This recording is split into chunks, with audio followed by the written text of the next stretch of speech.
Hello everyone, and welcome to Mind Matters. My other favorite question is, why do people who experience narcissistic abuse engage in hoarding behavior?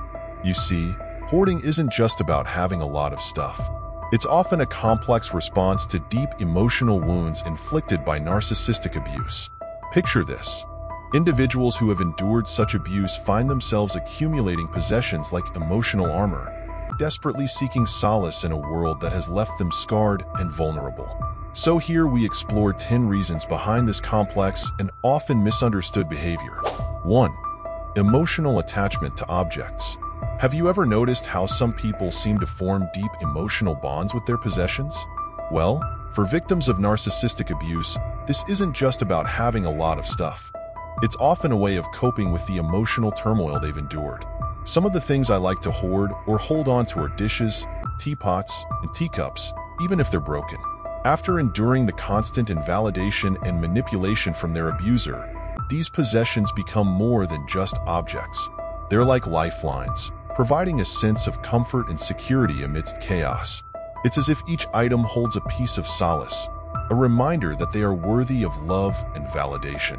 This emotional attachment runs deep, serving as a shield against the pain inflicted by the abuser.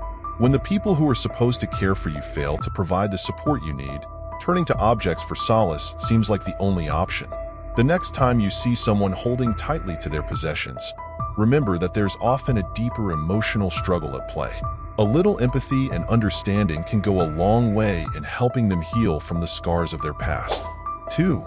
Sense of control. Now let's explore another intriguing aspect of hoarding behavior, the need to be in control.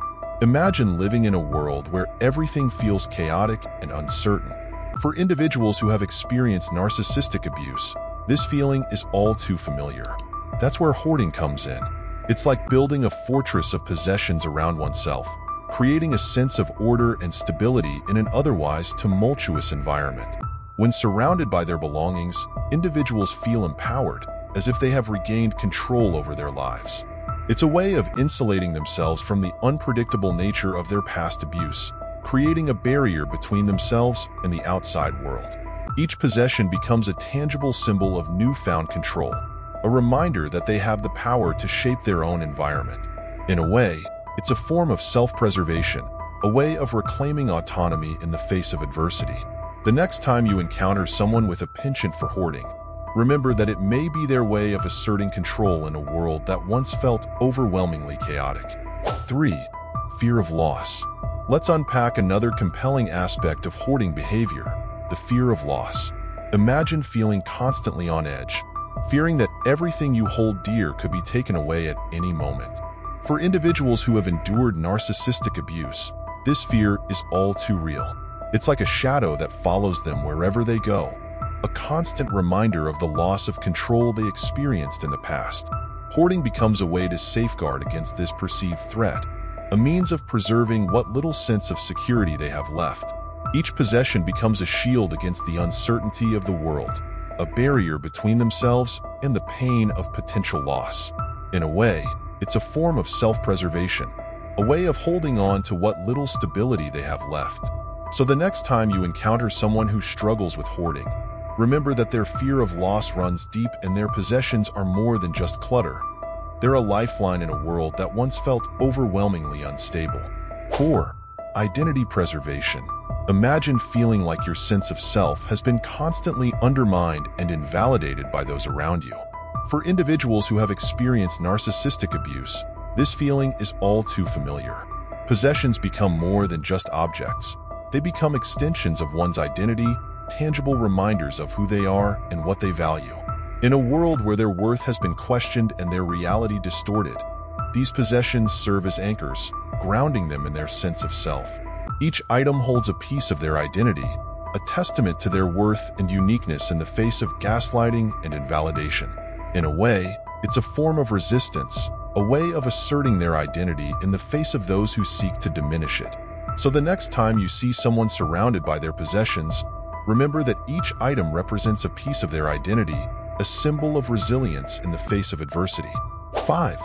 Avoidance of grief and loss. What do I mean by this? Let's break it down. Imagine carrying the weight of past traumas, each one a painful reminder of the hurt and betrayal you've endured. For individuals who have experienced narcissistic abuse, this burden can feel overwhelming. Hoarding becomes a way to shield themselves from the raw emotions of grief and loss, a means of avoiding the pain that comes with letting go. Each possession holds memories, both good and bad, and releasing them can feel like reliving the trauma all over again. It's a way of preserving the past, holding on to what little remains of happier times before the abuse began. In a way, it's a form of self-protection, a way of guarding their hearts against further pain and betrayal. The next time you encounter someone struggling with hoarding behavior, remember that their clutter is more than just stuff. It's a shield against the pain of their past, a barrier between themselves and the memories they'd rather forget. 6. Perceived value in objects. Imagine feeling constantly starved for validation, as if your worth is determined solely by the opinions of others. For individuals who have experienced narcissistic abuse, this longing for validation can be overwhelming. Possessions become more than just objects. They become symbols of validation and self-worth. In a world where external validation is scarce, each item holds a perceived value far beyond its material worth, serving as a source of comfort and reassurance in the absence of genuine affirmation.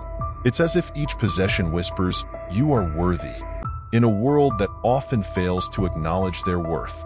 In a way, it's a form of survival, a way of finding validation and self-worth in the midst of emotional deprivation.